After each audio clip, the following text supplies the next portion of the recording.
Gentlemen, let's talk about using a quote and properly setting it up and then analyzing it after the fact. So anytime you find a quote, you remember that you need a good lead-in sentence that supplies the context. And a lot of you guys just don't seem to understand what that means, what context means. So a little video just to explain it to you. So let's say I'm using the theme of race and social justice, and I'm using this quote from the Rivera short story. It said, "It hurts. They could care less if I expel him. They need him in the fields."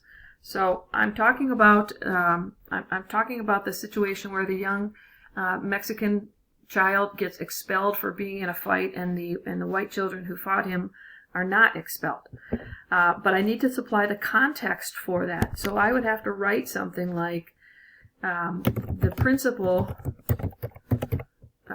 discusses the situation with another man, which the protagonist overhears. And then I go into my quote. They could care less if I expel him. They need him in the fields.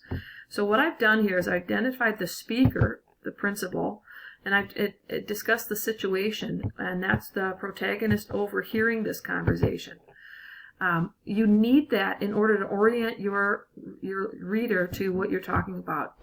Then when the quote is done, you don't simply just go on to your next example. In fact, you have to analyze that quote.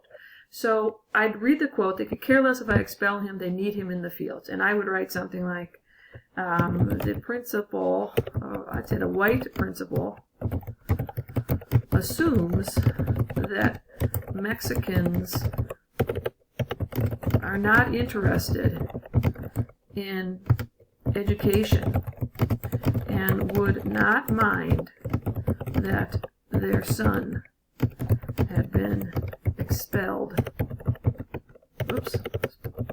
from school. So that's how you introduce a quote, and then analyze the quote.